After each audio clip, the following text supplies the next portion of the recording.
Now we will go through the detail of how to use the ANOVA approach to make inference about multiple distribution means.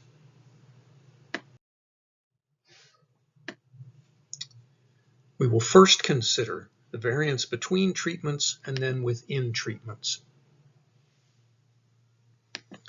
Then the F-test will be used to compare those statistics.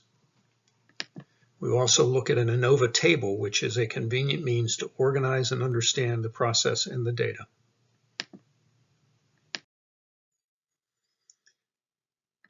We're going to define a number of new statistics. The first is the MSTR, which is the mean square due to treatments, or rather between treatments. The MSTR formula is shown here. The numerator is called the sum of squares due to treatments, SSTR. The denominator is the degrees of freedom associated with this, which is K minus 1, K being the number of treatments. Now we need to consider the variance within the treatments. And this estimate of variance is called the mean square error, or MSE. MSE is equal to the denominator, the sum of squares due to error, SSE, divided by the degrees of freedom, which is NT, the total number of observations, minus K, the number of treatments.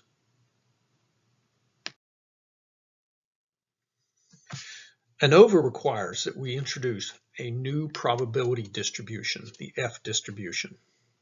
If our null hypothesis is true and all population means are equal, this sampling distribution of MSTR divided by MSE will be an F distribution with two different degrees of freedom.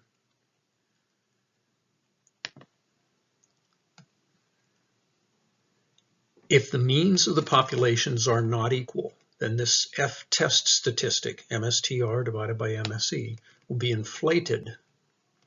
Hence, we will reject the null hypothesis if the F-test is greater than an F critical value.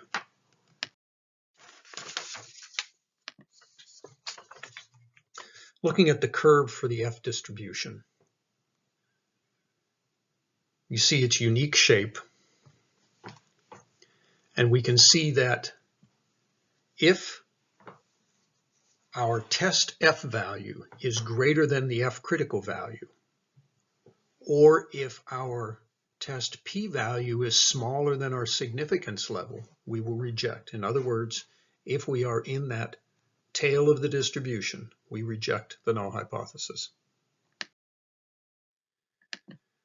An ANOVA table is the means to conveniently organize the data and the results. We see treatments, this will be the between treatments information. We see error, which will be the within treatments information. First, we have the sum of squares, the SSTR and the SSE. We have the degrees of freedom for each. Then we have the mean square, MSTR and MSE. And our F-test statistic is MSTR divided by MSE. And for that F-test value, there will be a corresponding p-value. In this table, we also show the total sum of squares, SST, and the total degrees of freedom, n sub t minus 1.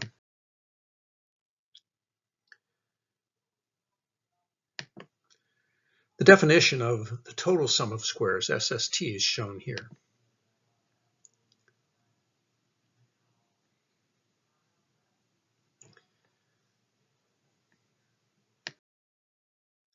ANOVA sounds complicated at first look, but in other words, it's the process of partitioning the total sum of squares into their two sources, one source being between the treatments and the other within the treatments.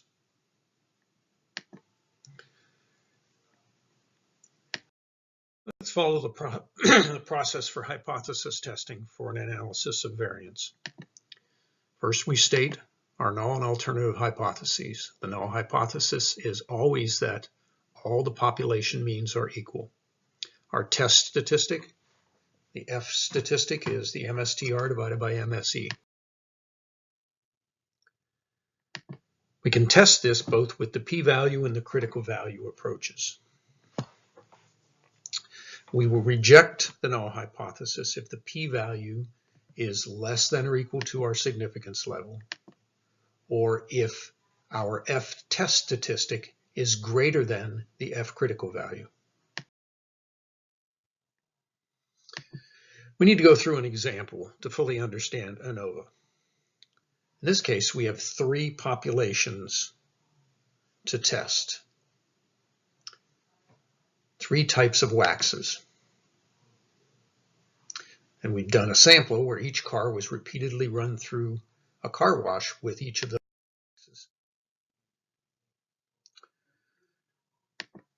And we want to know, are the means equal? In other words, is there no difference between the 3 different waxes? Are they equally effective? So in this case, the factor was the wax.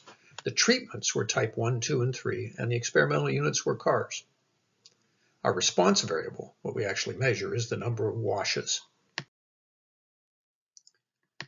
So we have a sample of 5 observations for each of the 3 waxes. We have the sample means and the sample variances.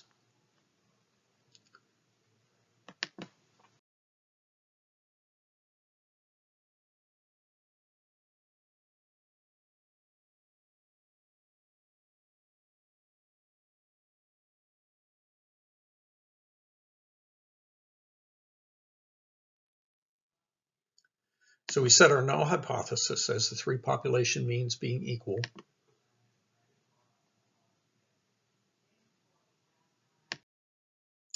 First, we need to calculate the grand mean of all 15 observations. That's X double bar.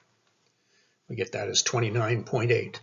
Then we can calculate SSTR, and from that, divided by the degrees of freedom, 3 minus 1, we get an MSTR of 2.6. By the same approach, we calculate the sum of squares due to error is 33.2.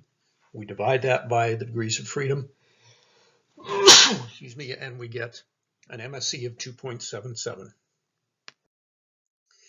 If we use the p-value approach, we will reject if the p-value is less than or equal to our significance level, 0.05.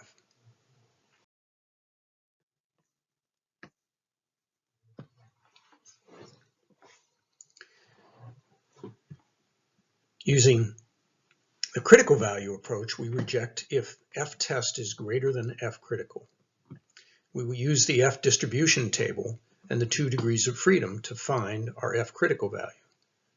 From the previous slide, for a significance level of 0.05, we find our F critical to be 3.89.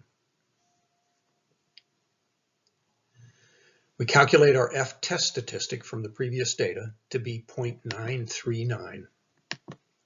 So using the p-value approach, we know the p-value from the F distribution table is greater than 0.10 for an F of 2.81. Now Excel would actually calculate our p-value to be 0.42. Since 0.42 is actually greater than our significance level, we cannot reject the null hypothesis, which says there is not enough evidence to conclude that the mean number of washes for the 3 waxes are not all the same.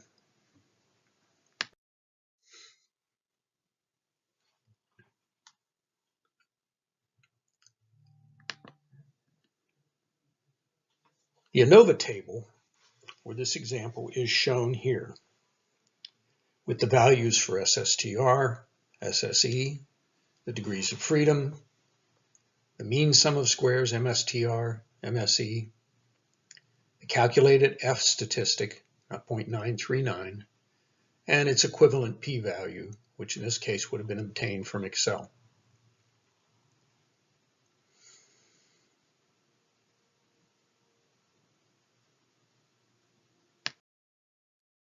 Let's do another example, looking at 3 business locations and the mean hours worked, and using a significance level of 0.05.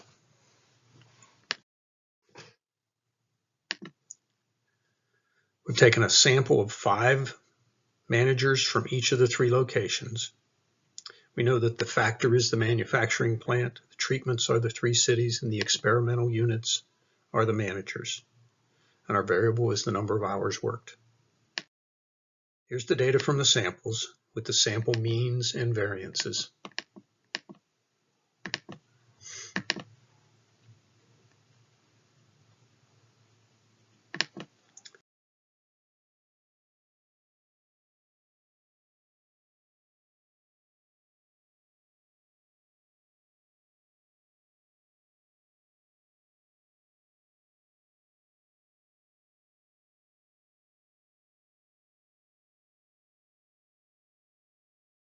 As before, our null hypothesis is that there is no difference in the mean hours for the 3 cities.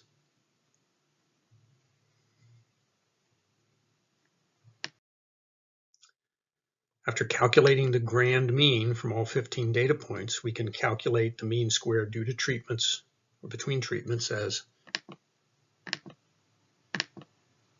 245.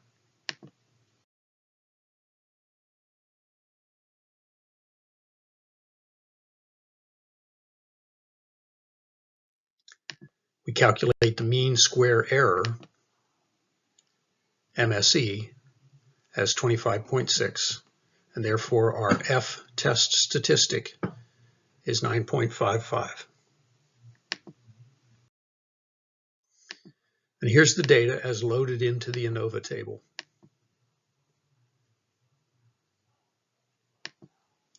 With our F test statistic of 9.55 and a calculated p-value of 0.033.